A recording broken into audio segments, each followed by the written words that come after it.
Hi అండి. Welcome to crazy siblings. నేనైతే ఈరోజు చికెన్ పచ్చడి పెడుతున్నాను. ఆ వీడియోని మీతో షేర్ చేసుకుంటున్నాను. చికెన్ శుభ్రంగా కడిగేసి, నీళ్ళంతా వడిలిపోయినాక ఇలా బాండీలేసి కొంచెం ఉప్పు, పసుపు ఏసి అందులో నీరొస్తుంది గదా! ఆ నీరంతా ఇంకిపోయే వరకి ఫ్రై చేసుకోవాలా.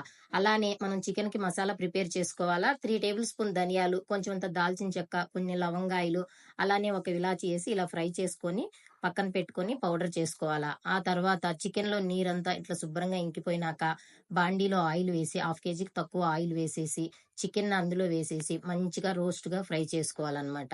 చికెన్‌ని బాగా ఎర్రగా ఫ్రై చేసుకోవాలా. ఇలా మధ్య మధ్యలో కలిపితే ఈక్వల్‌గా బాగా ఫ్రై అయిపోతుంది. చూసినారుగా ఇలా ఎర్రగా ఫ్రై చేసుకోవాలా. అట్లని మరీ కట్టెల లెక్క క్రిస్పీగా చేసుకోవద్దు. నమలటానికి కష్టంగా ఉంటుంది. కొంచెం ఎర్రగా వచ్చే వరకు ఫ్రై చేసుకుంటే సరిపోతుంది.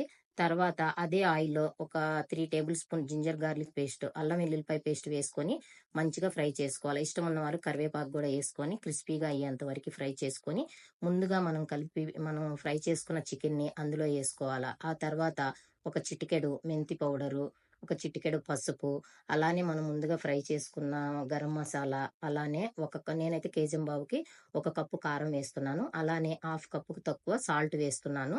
ఉప్పు, కారాలు అన్నీ పట్టే వరకి బాగా మంచిగా కలుపుకొని, ఇట్లా ఫ్రై చేస్తూ మంచిగా కలుపుకోవాలా.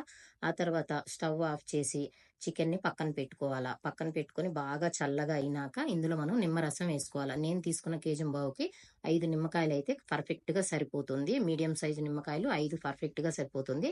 బాగా చల్లగా అయినాక నిమ్మకాయ రసం అందులో పోసుకొని మంచిగా కలుపుకోవాలా. 2 డేస్ తర్వాత ఇది మాగినాక మంచి టేస్ట్ ఉంటుంది. మరి ఈ వీడియో నచ్చినట్టయితే లైక్ చేయండి, షేర్ చేయండి, సబ్స్క్రైబ్ చేసుకోండి ఫ్రెండ్స్. బాయ్.